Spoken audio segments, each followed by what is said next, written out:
என் கண்மலையும் மீட்பெருமாகிய கர்த்தாவே, அடியனுடைய வாயின் வார்த்தைகளும் கேட்கிற உடைய பிள்ளைகளுடைய இருதயத்தின் சிந்தனைகளும் உடைய சமூகத்தில் ஒன்றாக இருப்பதாக. ஆமென். ஆண்டவரும் இரட்சகருமாகிய இயேசு கிறிஸ்து நாமத்தினாலே இந்த அதிகாலை நேரத்தில் கூடி வந்திருக்கிற அருமையான சகோதர சகோதரிகளை நான் வாழ்த்துகிறேன். கர்த்தர் உங்களை ஆசீர்வதிப்பாராக. இன்றைய நாளிலும் கூட சில வசனங்களை ஒரு தலைப்பின் கீழே நம்ம தியானிக்கலாம். இயேசுவின் பாதை என்ற தலைப்பில் சில வசனங்களை உங்களுக்கு ஞாபகம் ஊட்டுறேன். இயேசுவனுடைய பாதை எவ்விதமாய் இருக்கும், எந்த பாதையிலே அவர் கடந்து போனார் அப்படி பார்க்கும்பொழுது வேதத்துல நிறைய வசனங்கள் அதுக்கு சொல்லப்பட்டிருக்கிறது. எந்த வழியா அவர் கடந்து போனார், எப்படி நடந்து கொண்டார், மக்களுக்கு என்ன போதித்தார். பல இடங்களிலே மலை பிரசங்கம் செய்திருக்கிறார், கிராமங்களிலே பிரசங்கித்திருக்கிறார், கடற்கரை ஓரங்களிலே ஏழை எளியவர்கள் மீனவர்களுக்கு போதித்திருக்கிறார், ராஜாக்களா இருக்கிற அரண்மனை வாசிகளுக்கு கூட கேட்டிருக்கிறாங்க. பல இடங்களில வந்து திருச்சபையில போதித்திருக்கிறார்.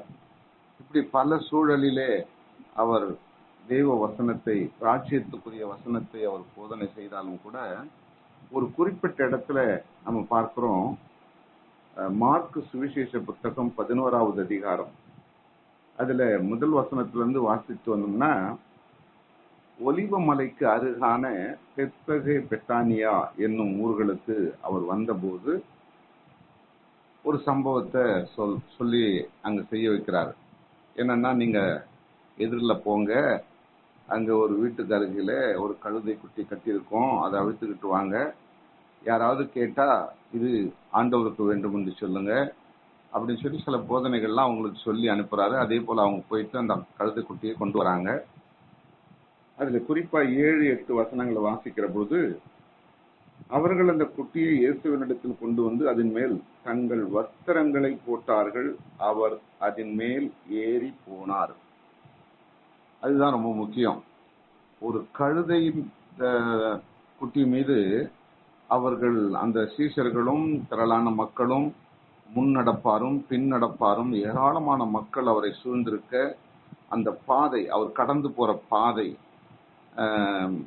அந்த கழுதை மேல அவர் உட்கார்ந்துட்டாரு. பட் நடந்து போறது எதுன்னு சொன்னா அந்த கழுதை தான்.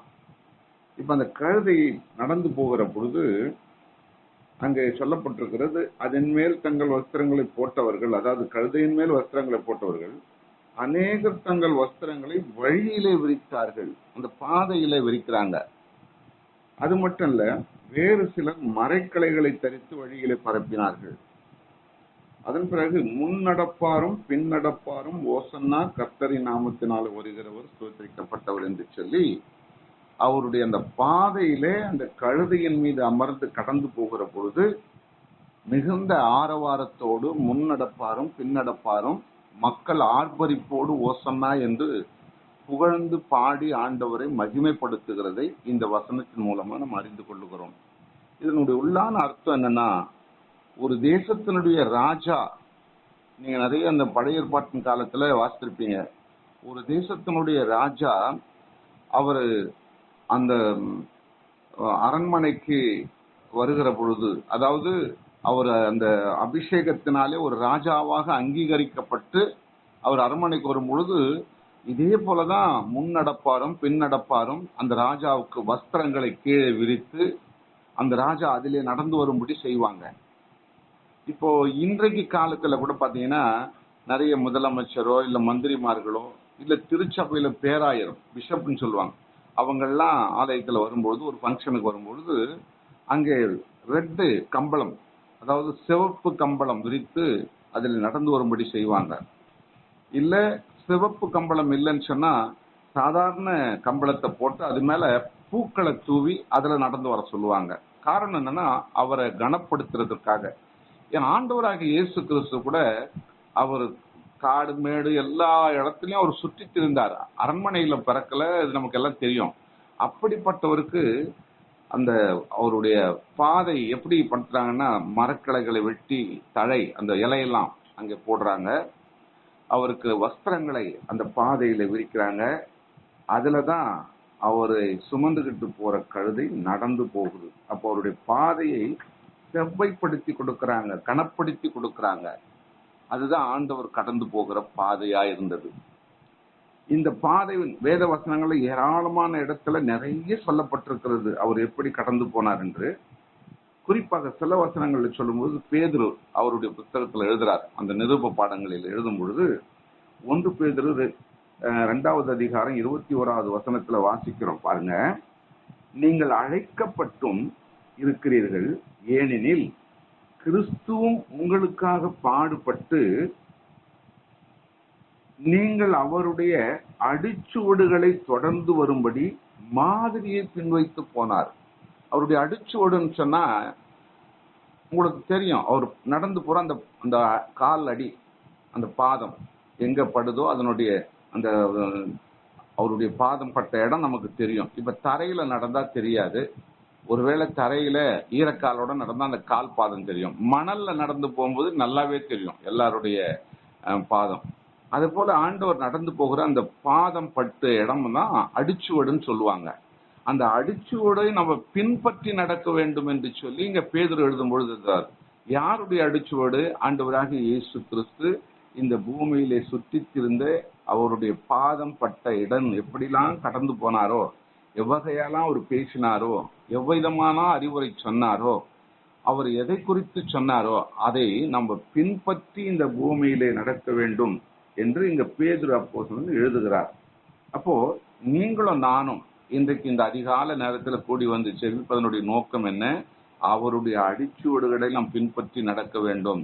ஆண்டவராகிய இயேசு கிறிஸ்து உங்களுக்கும் எனக்கும் இந்த உலகத்துக்கும் சொன்ன வார்த்தையை எத்தனை பேர் கீழ்ப்படுகிறாங்களோ, ஆனா இந்த கால வேளையில அமர்ந்திருக்கிற நீங்களும் நானும் நம்மை போல உள்ள அருமையான கிறிஸ்தவ தேவ பிள்ளைகளும் அதுக்கு கீழ்ப்படிந்து அவருடைய பாதையிலே நம்ம கடந்து போய்கிட்டு இருக்கிறோம். நம்ம பாதை, நம்முடைய சிந்தனை, நம்முடைய செயல், நம்முடைய நடத்தை, நம்முடைய வார்த்தை எதுவா இருந்தாலும் அவருக்கு பிரியமானதா இருக்கும் பொழுது அவருடைய பாதையில நடக்கிறோம் என்று நாம் திட்டமாய் அறிந்து கொள்ளலாம்.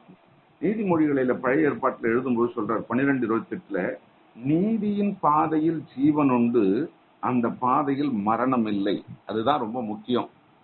நீதியின் பாதைன்னு சொல்லும் பொழுது ஒரு மனிதன் நடக்கிற வாழ்க்கை தரம், அவன் உத்தமனாய் வாழ்கிறது, சத்தியத்தை அறிகிறது, தீங்கு செய்யாமல் இருப்பது, தேவையில்லாத கெட்ட வார்த்தைகளை பேசாமல் இருப்பது, கோபப்படாமல் இருப்பது, ஒருவரை ஒருவர் மன்னிப்பது, ஒருவருக்கு ஒருவர் விட்டு கொடுப்பது, அதான் ஆண்டவர் சொல்லி கொடுத்த மாதிரி ஒருவன் உன்னைக்கு ஒரு கன்னத்தில் அறையும் போது அவனுக்கு மறு கன்னத்தையும் காண்பின்னு சொன்னார் இல்லையா?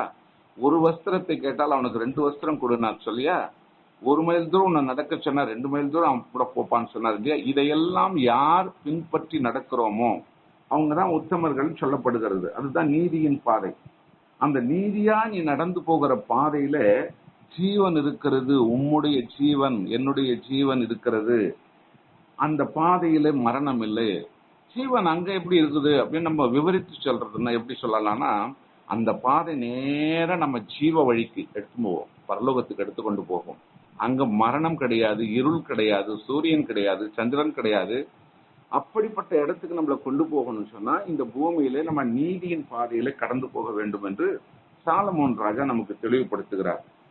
நீங்க நீதிமொழிகள் 4:14 வாசித்து பாருங்க. நீங்க வீட்டுல இருக்கும்போது இந்த வசனம் நீங்க நோட் பண்ணிக்கிட்டீங்கன்னா நீங்க திரும்ப ஓய்வா இருக்கும் பொழுது இதை வாசித்து பார்க்கலாம். நீதிமொழிகள் 4:14 சொல்லப்படுவது, துன்மார்க்கருடைய பாதையில் பிரவேசியாதே, தீயோருடைய வழியிலே நடவாதே. இது ரொம்ப ரொம்ப முக்கியம். இன்னைக்கு உலகம் துன்மார்க்கமான வழியில தான் போயிட்டு இருக்கிறது. துன்மார்க்க ஜீவியை தான் செஞ்சுக்கிட்டு இருக்கிறாங்க. துன்மார்க்கமான செயல்பாடுகள் தான் தேசத்துல நிரம்பி கிடக்கிறது. காரணம் என்னன்னு சொன்னா, மது போதைகளும் கள்ளரும் பண ஆசையும் வேசித்தன ஆவியும் தேசத்தை உலுக்கி கொண்டிருக்கிறது. இன்றைக்கு குறிப்பாக வாலிபர்கள் எல்லாம், நேற்று கூட நீங்க கேள்விப்பட்டிருப்பீங்க, நியூஸ்ல நான் பார்க்கும்பொழுது பாக்குறேன், தமிழ்நாட்டினுடைய சட்டமன்றம் வெறிச்சோடி கிடக்கிறது. அப்படியே அந்த சட்டமன்றத்தை காமிச்சாங்க நேற்று நியூஸ்ல. தமிழ்நாட்டினுடைய தமிழக மக்கள் சட்டம் நிறுத்துகிற மந்திரிமார்களும் எம்எல்ஏக்களும் நிரம்பி இருக்கக்கூடிய சட்டமன்றம் வெறிச்சோடி கிடக்கிறது. அப்ப எங்க போனாங்கன்னா எல்லாம் சினிமா தியேட்டருக்கு போயிட்டாங்க, சினிமா படம் ரிலீஸ் ஆகுதுன்னு. அப்ப நம்ம நாடு எதை நோக்கி போய் கொண்டிருக்கிறது? இதெல்லாம் சிந்திக்கக்கூடிய ஒரு விஷயம். நம்ம கிறிஸ்தவர்கள் தான், வேதம் வாசிக்கிறவங்க தான், ஜெபிக்கிறவங்க தான், நமக்கும் அரசியலுக்கு என்ன இருக்குது அப்படின்னு சொல்லக்கூடாது. நாம அந்த புள்ள தான் நம்ம வாழ்றோம், நம்ம பரலோகத்துல வாழல. ஆகினால அப்ப அந்த அளவுக்கு தேசம் சீர்கட்ட நிலையிலே எதை நோக்கி எந்த பாதையில போய்கிட்டு இருக்கிறாங்க அப்படின்றத கொஞ்சம் சிந்திக்க நாம கடமைப்பட்டிருக்கிறோம். நீங்க பாருங்க, எரேமியா என்ற பழைய ஏற்பாட்டின் காலத்துல எரேமியா தீர்க்கதரிசி எழுதுகிறார். ரொம்ப முக்கியமான ஒரு வசனம், எரேமியா 6வது அதிகாரம் 16வது வசனத்தை நீங்க வாசித்து பாத்தீங்கன்னா அதுல சொல்லப்பட்டிருக்கிறது, வழிகளிலே நின்று பூர்வ பாதைகள் எவையென்று கேட்டு விசாரித்து நல்ல வழி எங்கே என்று பார்த்து அதிலே நடவுங்கள், அப்பொழுது உங்கள் ஆத்துமாவுக்கு இளைப்பாறுதல் கிடைக்கும் என்று கர்த்தர் சொல்லுகிறார். அவர்களோ நாங்கள் அதிலே நடக்க மாட்டோம் என்கிறார்கள். எவ்வளவு அருமையா எழுதுறார் தீர்க்கதரிசி. நல்ல வழி எது என்று, பூர்வ பாதைகள் எவை என்று கேட்டு விசாரித்து அதில் நடக்கணும். நீங்களும் நானும் யாருக்கிட்ட கேட்போம்? சத்திய வேத வசனம் நம்ம கையில கொடுக்கப்பட்டிருக்குது. ஆண்டவரே, நான் நடக்க வேண்டிய வழியை சொல்லுங்க, எந்த வழியில நான் நடக்கணும்? அதுதான் கேட்டு விசாரித்து நடக்கணும் சொல்லு. நல்ல வழி எங்கே என்று பார்க்கணும், எது நல்லது எது கெட்டது. ஆண்டவர் வச்சுட்டாரு, உலகத்தை உண்டாக்கும் பொழுதே நன்மையும் தீமையும் ரெண்டையும் வச்சுட்டாரு. நன்மை தீமை அறியத்தக்க ஞானத்தை நமக்கு கொடுத்துட்டாரு, நல்லா கவனிக்கணும். அப்போ ஞானமும் கொடுத்துட்டாரு, நல்லதையும் வச்சுட்டாரு, கெட்டதையும் வச்சுட்டாரு. நாம தான் அறிஞ்சு கொள்ளணும். அவர் நமக்கு அனுதினமும் நம்ம கையை பிடிச்சி நடத்த மாட்டாரு. ஏன்னா எல்லாத்தையும் உங்க கையிலேயே கொடுத்துட்டேன், நீயே செலக்ட் பண்ணிக்கப்பா அப்படின்ட்டாரு. அப்போ நல்ல வழி எது என்று அறிந்து அதிலே நடவுங்கள், அப்பொழுது உங்கள் ஆத்மாவுக்கு இளைப்பாறுதல் கிடைக்கும் என்று கர்த்தர் சொல்லுகிறார். அப்போதான் நமக்கு இளைப்பாறுதல் எங்க கிடைக்கும்? பரலோகத்துல கிடைக்கும். அந்த பரலோக ராஜ்யத்துக்கு நம்ம போக வேண்டுமானால் அவர் சொல்லுகிற அந்த வழியில நம்ம கடந்து போக வேண்டும். அவர்களோ நாங்கள் அதிலே நடக்க மாட்டோம் என்கிறார்கள். யாரு? துன்மார்க்கர். அதுதான் துன்மார்க்கர். நாங்கள் அதில் நடக்க மாட்டோம். களியாட்டு, குடி, வெறி, ஆட்டம் பாட்டம், இன்னைக்கு தேசம் எங்க நடந்து கொண்டிருக்கிற அந்த அப்படிதான் நடக்கும். அவங்க அவங்களுக்கு போய் நம்ம சொன்னா கூட அந்த நேரத்துல எடுத்துக்க மாட்டாங்க. நாங்க நடக்க மாட்டோம் அப்படின்னு தான் சொல்லுவாங்க. அதனாலதான் ஆண்டவர் நமக்கு சொல்லிக் கொடுக்குற, நம்ம வேதத்தை நம்புகிற விசுவாசிக்கிற உங்களுக்கும் எனக்கும், நம்மை போல உள்ள உலகத்தில் இருக்கிற அத்தனை கிறிஸ்தவ விசுவாச மக்களுக்கும் ஆண்டவர் இந்த சம்பவத்தை நமக்கு சொல்லிக் கொடுக்கிறார். நாம தான் அதை ஜாக்கிரதையாய் அறிந்து அவருடைய ராஜ்யத்தை நோக்கி கடந்து போக நம்ம முற்பட வேண்டும் என்று வேதம் நமக்கு திட்டமாய் சொல்லுகிறது. பிரியமானவர்களே, நீதிமொழிகள் 3:6 சொல்லும் பொழுது, உன் வழிகளெல்லாம் அவரை நினைத்துக்கொள், அப்பொழுது அவர் உன் பாதைகளை செவ்வைப்படுத்துவார். இந்த பாதை என்பது வழி, கடந்து போகிறது. சாலைன்னு சொல்லலாம், பாதைன்னு சொல்லலாம், வழி என்று சொல்லலாம். இங்கிலீஷ்ல ரோடுன்னு சொல்றோம். நம்ம கிராமத்துல ஒத்தையடி பாதைன்னு சொல்லுவோம், வாட்டைன்னு சொல்லுவாங்க. இப்படி பல பெயர்கள்ல சொல்லப்படலாம்.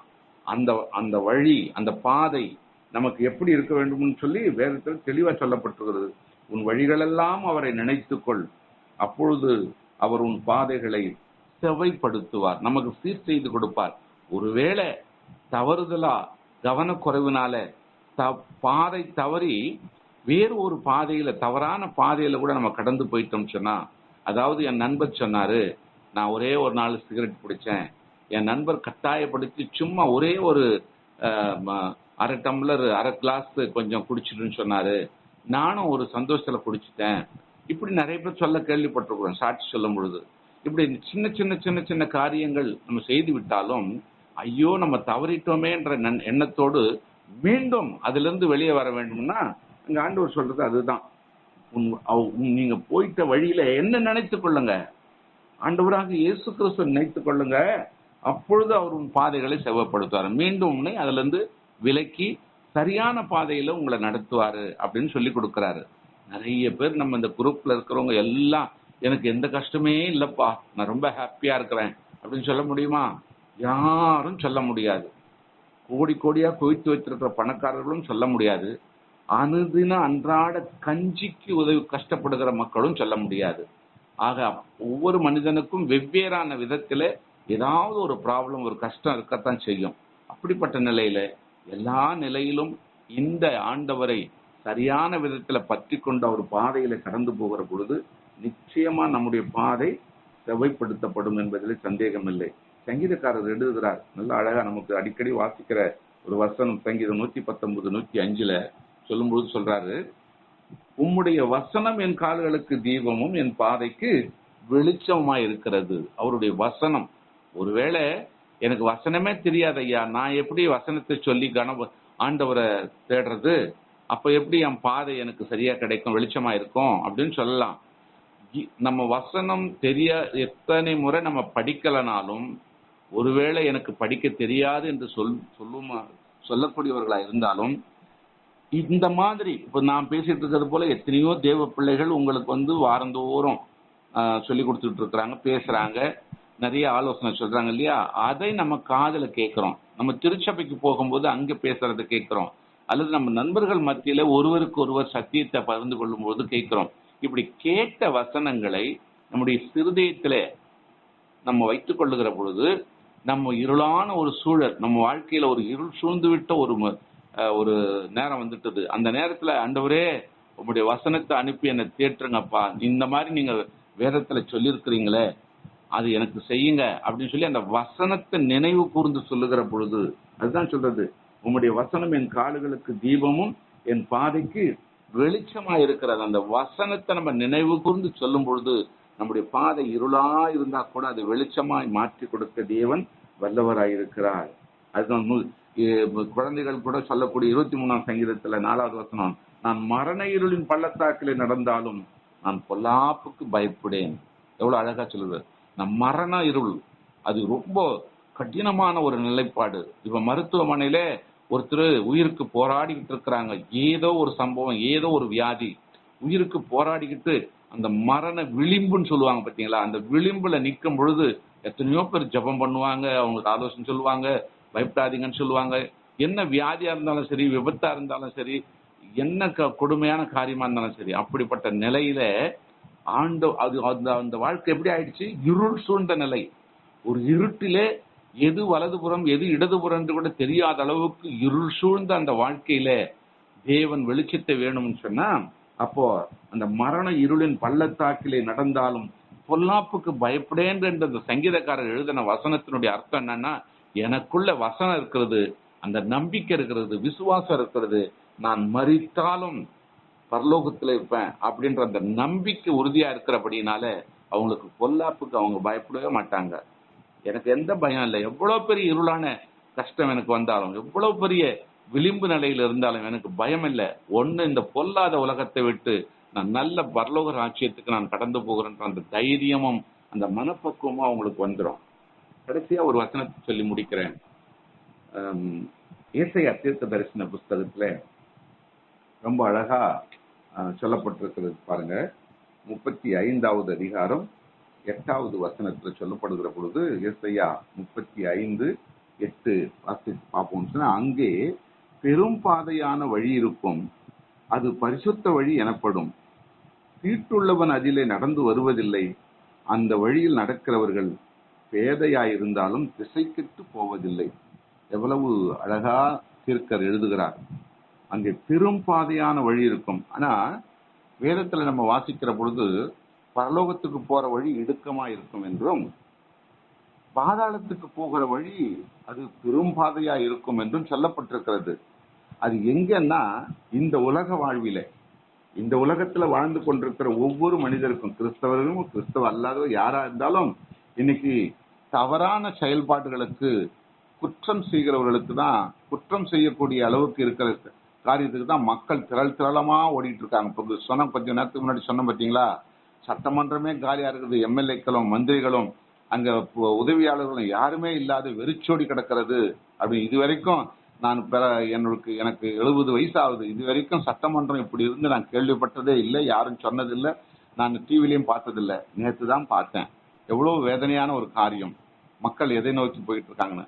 அது போல அந்த உலகத்துல வாழ்ந்திருக்கிற பொழுது, இந்த உலகத்தை விட்டு நம்ம கடந்து போன போது பரலோக ராஜ்யத்துக்கு போற பாதை எப்படி இருக்குமா, அது பிரதான பாதை, பெரும் பாதையான வழி இருக்கும் என்று சொல்லுது. அதே சமயத்துல அந்த பாதை எப்படிப்பட்டதா இருக்குமா, அது பரிசுத்த வழி என்று சொல்லப்படும் என்று சொல்லப்பட்டிருக்கு. தீட்டுள்ளவன் அதுல வர முடியாது. உங்களுக்கு புரிய நினைக்கிறேன். இந்த உலகத்துல இருக்கும்போது தீட்டுள்ளவனும் குடிகாரனும் வேசி மகனும் கள்ளனும் பொல்லாதவர்களும் எல்லாம் இருப்பாங்க. அவங்கள திருத்தி சத்தியத்தை சொல்லி வெளியே அவங்க இருதயத்தின் சிந்தனைகளை வெளியே கொண்டு வந்து மாற்றி தான் பரலோகத்துக்கு அனுப்புவாங்க. ஊழியக்காரர்களும் போதகமார்களும் சுவிசேஷர்களும் யாரா இருந்தாலும். ஆனா இந்த உலகத்தை விட்டு போன பிறகு அந்த பாதை எப்படிப்பட்டிருக்கும்? விஸ்தாரமான பாதை, பெரும்பாதையான வழி, அது பரிசுத்த வழி. தீட்டு உள்ளவன் அதுல நடக்க முடியாது. எந்த தவறு செய்தவர்களும் அது உள்ள நடக்க முடியாது. இது பரலோக ராஜ்யத்துல உள்ள காரியம். அந்த வழியில் நடக்கிறவர்கள் அப்போ பரலோக ராஜ்யத்துக்கு அவங்க இங்க இந்த உலகத்துல வாழ்கிற பொழுது எவ்வளவு பாவம் செய்திருந்தாலும் அந்த பாவங்கள் இந்த பூமியிலே மன்னிக்கப்பட்டு பரலோகத்துக்கு போயிட்டாங்கன்னா அங்க பேதைகளாய் இருந்தாலும் அவர்கள் திசை கெட்டு போவதில்லை என்று சொல்லப்படுகிறது. அங்க படிப்பு வேண்டாம், அறிவு இருக்கணும்னு வேண்டாம், அவங்களுக்கு பெரிய பகட்டான வாழ்வு வேண்டாம், எதுவுமே இல்லாத கூட ஒரு பேதையா இருந்தா கூட அவங்க திசை கெட்டு போகாதபடி சரியான வழியிலே அங்க தேவனோடு சஞ்சரிப்பாங்க என்று சொல்லி அழகா இங்க தீர்க்கதரிசி எழுதுகிறார். இதையெல்லாம் யோசிக்கிற பொழுது நாம எந்த பாதையில போய்கிட்டு இருக்கிறோம் அதுதான் முக்கியம். நீங்களும் நானும் எந்த பாதையில போயிட்டு இருக்கிறோம்? நான் போதிக்கிறவனா இருந்தாலும், பிரசங்கிக்கிறவன் இருந்தாலும், நீங்க உட்கார்ந்து கேட்கிறவங்களா இருந்தாலும், ஒருவேளை உங்களிலே நிறைய பேர் மற்றவர்களுக்கு போதிக்கக்கூடியவர்களா இருக்கலாம். யாரா இருந்தாலும் நாம எந்த பாதையில போய்கிட்டு இருக்கிறோம்? ஆண்டவராகிய இயேசு கிறிஸ்துவின் பாதை அது செவ்வையான பாதை, அது இருள் நீக்குகிற பாதை. அது பேதையா இருந்தா கூட அவர்கள் திசை கெட்டு போகாமல் தேவனோடு சஞ்சரிக்கிற ஒரு பாதையா இருக்கிறது. அந்த பாதையை நம்ம தேர்ந்தெடுத்து கொண்டபடினாலே ஒரு நாள் 2 நாள் இல்ல, இந்த பூமியில இருக்கும் நாள் மட்டும் அந்த பாதையை விட்டு தவறி விடக்கூடாது. நம்ம அப்பதான் அவரோடு கூட நம்ம சஞ்சரிக்க முடியும். இந்த வார்த்தையோடு இந்த உலகத்துக்குள்ள கடந்து போவோம்.